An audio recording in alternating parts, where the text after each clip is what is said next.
What's going on, guys? Today we're going to be looking at the Nano X Froning. This is the special edition that Rich Froning worked with Reebok to release at the end of last year. They just re-released it on their site because they sold out really quick the first time. So diving into some pros about this model that I've noted thus far is number one, overall it's a pretty dang stable shoe. If you like the stability that you got from the 9 and the Nano 10, this is virtually the exact same when it comes to the overall midsole and outsole construction. The second thing that I like about this shoe is the booty design. So in the 9 and 10 and previous Nano models, they didn't really have this booty design. This model does have this booty, so if you don't like to necessarily lace up your shoes every single time, or if you just like booty style training shoes, then I think you're gonna really love this model. The third thing that I do enjoy about this shoe is just the overall reworked construction. Like, I see where Reebok was going with this model. I see the inspiration with the strap because Rich Froning loves having that midfoot strap.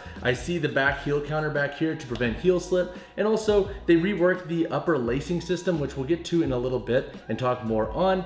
But overall, I do like the more proprietary reworked upper in this shoe. And then the final thing that I like is I actually do like the aesthetics. I wasn't exactly sure how I felt about the strap at first, but overall, I really dig this colorway. I love the cookies and cream TPU plastic heel counter back here. And the strap, I think, adds like a nice cool level of like a proprietary, more tech-focused training shoe.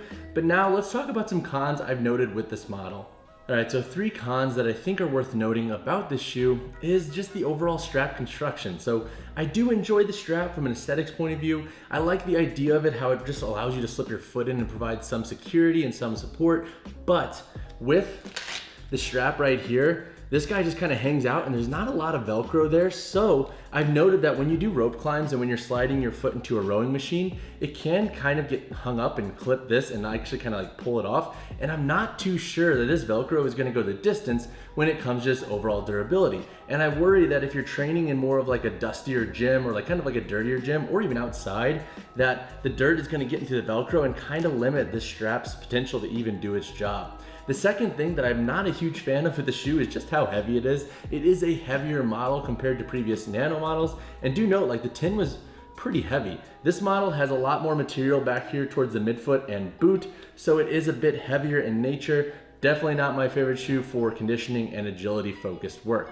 The third con that I have noted about this shoe is the lacing system. So I like the idea behind it, I do, but I'm not sold on it being that great for some folks, especially folks with narrow feet, because the midfoot and heel in this model is wider than the Nano 10 and it like has a bit more room. So when you pull the laces all the way up, what ends up happening is you end up getting like some weird bunching down here towards the forefoot. It's not noticeable when it comes to performance and it doesn't really impact performance, but I'm not exactly sold that this lacing system is the most secure, especially for folks with narrower feet who really want to pull these shoes tight. I wish they would have either one, limited some of this material here and it actually made these loops a little bit less in length, or just use a full different lacing system in general. But those are my cons with this model. They're very niche focused and they don't really impact performance from like a macro point of view, but from a long-term durability and performance standpoint, I could see these like little subtleties adding up over time. So in discussing performance in this shoe, we're gonna quickly run through lifting, agility and plyometric work, and day-to-day and shorter runs. So from a lifting point of view, this model is exactly the same in my opinion to the 9 and 10 from a stability focused standpoint. The main difference is just the overall weight and the extra width through the midfoot and heel, which could be a turnoff for some folks when it comes to overall security and stability in the way the shoe fits for some lifting purposes. But overall, I don't think you're gonna have much of an issue from a stability point of view in the shoe. And I don't think that's gonna be a huge issue for most folks, but I do think there's a niche population out there that should be somewhat concerned about that aspect with this model.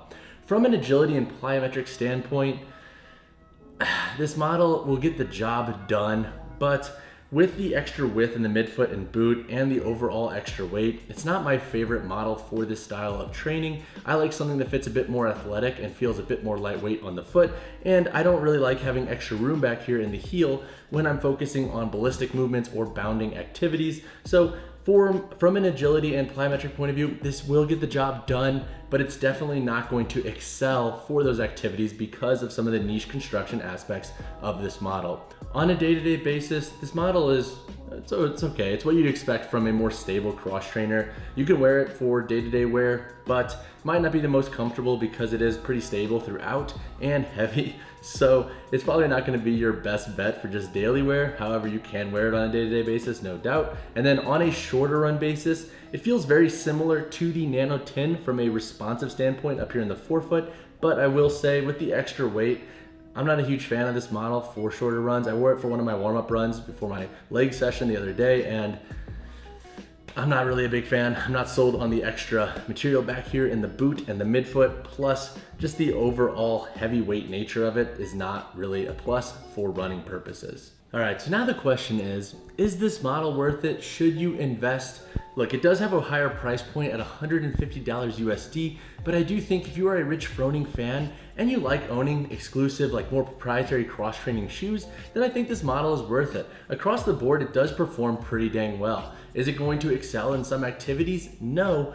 But who knows how long this model will still be available. It sold out pretty fast the first time they launched, and I'm not too sure how long this model will still be on the market. So if you are thinking about pulling the trigger, it might be worth investing in. And then also to make them go the distance, just limit how much you're wearing them based on how much you're training, and also only try to wear them for your training sessions. But those are my thoughts on is this model worth it and if you should invest. Hey guys, quick note, if you haven't subscribed to the channel yet, consider subscribing. It really helps the channel grow and I really do appreciate it. Also, I have an exciting announcement. I recently built a cross-training calculator to help you find the best trainers for your needs. It's linked down below. Check it out. It is an awesome tool and I hope you like it. So as for sizing and fit, I would say you should be pretty safe going true to size in this model. They fit very similar to the 9s and 10s. The only real difference is the additional room throughout the midfoot and heel, which I've mentioned multiple times, but the overall length won't change. So if you are worried about having a more narrow foot in your normal true to size shoe, I don't know if going a half size down would really help in this respect. So I say most folks go true to size for this model. So when it comes to price for the shoe, you can expect to pay around $150 USD.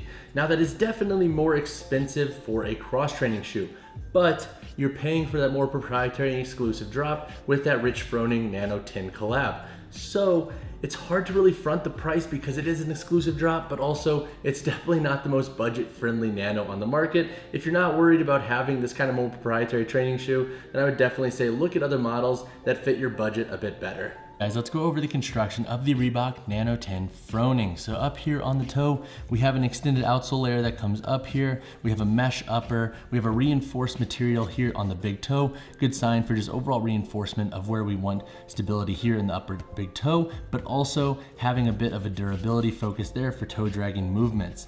Making our way through the midsole and outsole on this model, they are exactly the same as the 9 and 10. I have filmed a comparison on the Reebok Nano 9 and 10. I'm gonna link that up here in the top corner, but you can expect that split outsole construction for the Nano 10 Froning. The meta splits up here in the forefoot, the plastic TPU counter, and the EVA foam up here in the forefoot.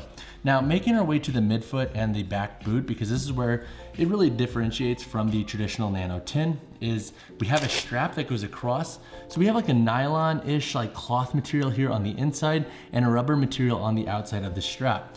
Now, as mentioned earlier in the con section, this like Velcro-y, stretchy, elastic part is not my favorite. It just kind of dangles, and I'm worried that the Velcro for this isn't gonna really go the distance for a lot of folks, especially when it comes to training in more versatile or even outdoor settings where there could be some dirt and grime that gets into the Velcro. So something to note there, but overall, that's what you can expect with the strap construction. And then making our way to the midfoot itself, we have a thicker lace throughout, so it's much more of like a rope-like lace here. I'm still not sold on if I like it or not. Overall, I haven't really noticed it being impactful for performance, so not necessarily a good or bad thing. I think this is gonna be more of a preference thing. But we have 1, 2, 3, 4, 5 eyelets that go up, and like a little 6th eyelet up here technically, so we have actually 6 eyelets. So the eyelets are these like wire structured eyelets. Overall, I like the idea of them like providing a nice like secure fit throughout and like pulling them tight, But I do think Reebok should have limited kind of the length here, because when I was pulling these fully tight, like you can see how the material is bunching down here in the forefoot. And if you do have a narrower foot, since this does have a slightly wider build to it, that might be a problem for you just when it comes to just the overall aesthetics and fit and feel of this model. Now, making our way to the boot back here, we have a booty design. The heel material is very thick compared to the Nano 10.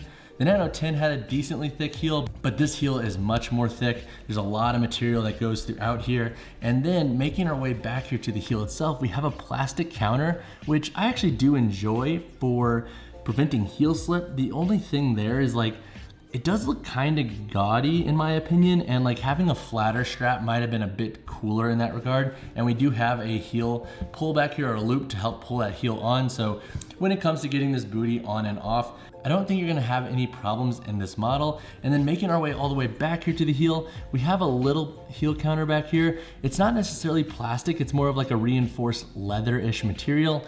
Overall, decent security in the boot of this shoe. And those are the major construction aspects that differentiate from this model and the regular Nano 10. If you have any questions or if you noticed anything that I missed, hit me in the comments below. All right guys, that wraps up my review of the Reebok Nano 10 Froning. Overall, I'm a fan of this shoe. I can see that Reebok put a lot of thought into the construction of this model, and I think they really worked with Rich to really nail a lot of the construction aspects that he likes in his training shoes. Now, is it my favorite model for some activities? No. But from a more proprietary and exclusive point of view for this drop, I do like this model. If you have any questions on this pair of shoes, drop them in the comments below. And as always guys, drop a like on the video, drop subscribe to the channel. I'll see you guys in the next one.